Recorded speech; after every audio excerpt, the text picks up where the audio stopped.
Nabi sebagai kepala negara. Nabi Muhammad sudah tidak menyebut dirinya raja, dia tidak menyebut dirinya sultan, dia tidak menyebut dirinya king. Tapi 5 syarat negara itu ada pada diri Nabi. Ada wilayah teritorial, Makkah dan Madinah. Ada penduduk masyarakat rakyatnya, penduduk Makkah dan penduduk Madinah. Ada hukumnya yang dipakai, Al-Quran dan Sunnah. Ada pemimpinnya, dialah dia Muhammad SAW. Lalu kemudian ada hubungan bilateral dengan negara lain. Dia mengirim surat ke raja-raja Arab, Raja Jazirah. Dia mengirim surat ke Raja Persia, Kisra. Dia mengirim surat kepada Raja Romawi, Heraklius. Dia mengirim surat kepada Raja Mesir. Bahkan Raja Mesir membalas surat itu dengan hadiah-hadiah. Dibalas asal banha madu. Dibalas dengan seekor keledai. Dibalas dengan 2 orang hamba sahaya. Jadi Nabi sudah menjalin hubungan bilateral, bahkan multilateral. Persis seperti hubungan raja-raja, sultan-sultan, presiden-presiden hari ini. Itulah mengapa orang barat itu menempatkan Nabi Muhammad SAW di antara pemimpin dunia dia nomor 1. Ada Abraham Lincoln, ada Jesus, ada The Moses, ada Siddhartha Gautama, ada raja-raja, tapi yang dibuat nomor 1 adalah Nabi Muhammad SAW. 100 ranking influential person in history.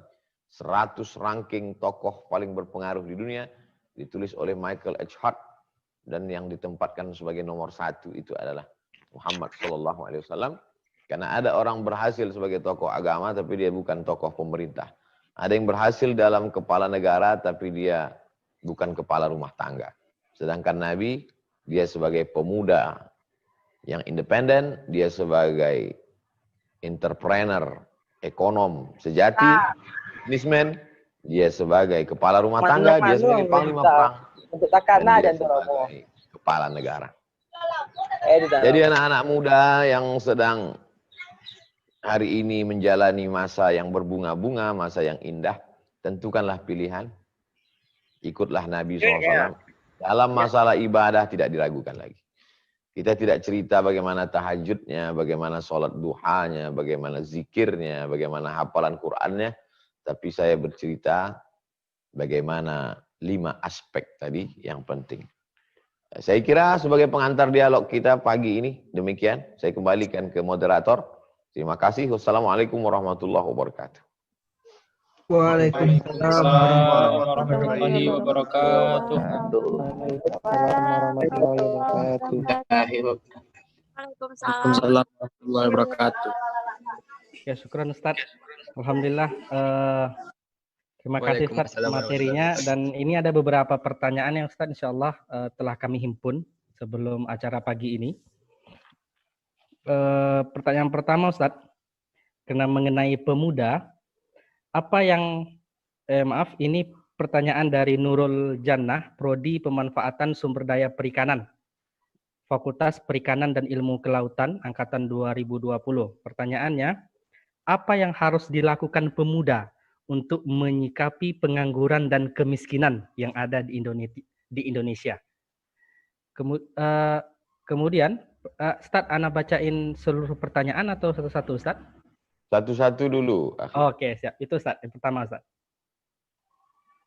Jangan beternak ikan di atas kertas. Banyak sekarang belajar di Fakultas Perikanan, sangat ahli dengan ikan, sejarah ikan, ikan menurut etimologi, ikan menurut terminologi, sejarah bagaimana ikan, pemanfaatan ikan, dikuasainya semua itu.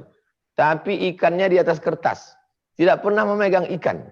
Tidak pernah melihat ikan. Tidak punya kolam ikan. Belajar di Fakultas Dakwah, Manajemen Dakwah, mengerti apa itu dakwah menurut bahasa, dakwah menurut istilah, bagaimana manajemen dakwah, tapi tidak pernah berdakwah. Hanya teori saja. Oleh sebab itu maka, kalau mau Indonesia ini bangkit, semua ilmu ini mesti bil mumarasah. Mesti ada praktis. Mesti dipraktekkan. Adik-adik, bil khusus karena yang bertanya ini dari perikanan, cobalah membuat kolam ikan, karamba ikan. Saya baru pulang dari Banjarmasin, menelusuri tepi sungai Martapura, melihat bagaimana orang pasar tradisional yang masih pakai sistem barter. Yang dulu ada iklan di RCTI, oke, perempuan tua sambil mengangkat tangan, ternyata pasar itu sampai sekarang masih ada. Jadi di tepi pasar itu, di tepi sungai itu sepanjang perjalanan, itu orang beternak ikan. Modalnya hanya jaring, kayu dengan drum kosong. Supaya dia mengapung di atas. Jadi saya tanya, apa ini Pak? Inilah ternak ikan, modalnya tidak terlalu banyak Pak Ustadz. Hanya dengan kayu, drum kosong, dan jaring, bibit ikan. Karena makanannya nanti air sungai ini mengalir. Jadi sekarang ini yang jadi masalah, dari Fakultas Pertanian, tapi kerjanya jadi teller di bank. Saya tidak mengatakan ini salah, tapi secara pendidikan ini mubazir. 4 tahun dia belajar tentang pertanian, tidak menanam apa-apa, sementara tanah kita tongkat dan batu jadi tanaman. Gemah ripah loh jenawi. Berapa banyak tanah kosong, kenapa tidak ditanam kacang tanah? Orang Amerika itu petani, Presiden Amerika petani. George Bush itu petani kacang tanah. Lalu kemudian potensi sagu kita luar biasa. Sagu kita nomor 2 di dunia. Orang sangat melirik. Sagu ini tanaman kalau sudah ditanam tidak mati-mati. Ini aspek pertanian. Perikanan kita pula segalanya ada. Dari mulai udang, lobster. Saya pergi ke Sabang, itu lobster itu luar biasa di Sabang. Bagaimana lobster itu pada musim bertelur, ada beberapa makhluk ciptaan Allah yang datang pada musim berkembang biak itu di tempat kita justru. Karena kita ini daratannya subur, kemudian lautnya juga luas, lalu kemudian hasil tambangnya di dalam itu dari mulai emas, perak, batu bara. Ini kalau anak muda ini tidak menggeluti ini, khawatir kita hanya menjadi kuli di negeri kita sendiri. Yang menjadi tuan rumahnya dari sejak zaman penjajahan, menjadi tuan rumahnya Belanda, Jepang, dan sekarang Belanda, Jepang, lalu kemudian Amerika, dan sekarang beralih ke Cina. Akhirnya kita hanya berganti majikan saja. Dulu majikan kita Belanda, habis itu Jepang, habis itu Amerika bertahun-tahun, sekarang terjadi peralihan. Pergesekan antara majikan Amerika dengan perusahaan-perusahaan Freeport, Newmont, Caltech, Chevron Amerika. Sekarang terjadi pergeseran, Amerika tersingkir, masuk Cina. Lalu di mana kita sebagai anak bangsa? Oleh sebab itu, ini anak-anak muda mesti berperan. Mesti berperan, kalau tidak, na'udzubillah. Buah-buahan kita, saya di Bukit Tinggi makan jeruk. Kelihatannya jeruknya tidak meyakinkan, kecil. Tidak sampai sebesar genggaman tangan. Kulitnya hijau. Tapi begitu dibuka, manisnya luar biasa. Saya tanya, ini di mana pohonnya? Pohonnya tidak ada di Bukit Tinggi, Pak Ustadz. Dari mana? Dari Thailand. Orang Thailand mengkawinkan tanaman ini. Bagaimana jeruk itu dibuatnya tidak ada biji. Dan manisnya luar biasa. Bentuknya bentuk jeruk, tapi rasa manisnya itu udah bukan manis jeruk.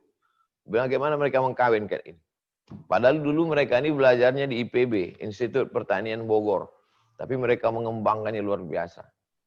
Dari mulai jeruk, apel, mangga dikembangkan sampai korma. Sekarang orang kalau mau beli korma, bibit korma tropis, 2 saja. Yang pertama Inggris, yang kedua Thailand. Orang Thailand mengembangkan kurma itu, lalu kemudian yang makan kurmanya, Allahumma lakasumtu wa bika amantu, orang kita. Ternyata yang kita beli kurma adalah kurma tropis dari Thailand. Nah ini tantangan buat anak-anak muda, pemuda kampus. Khususnya unjuk rasa boleh, karena itu bagian dari demokrasi. Tapi habis waktu untuk unjuk rasa sampai lupa penelitian, sampai lupa ikan, lupa pertanian, jangan sampai. Karena kalian tetaplah jadi sarjana perikanan, sarjana pertanian. Saya kira demikian. Wallahu a'lam bishawab.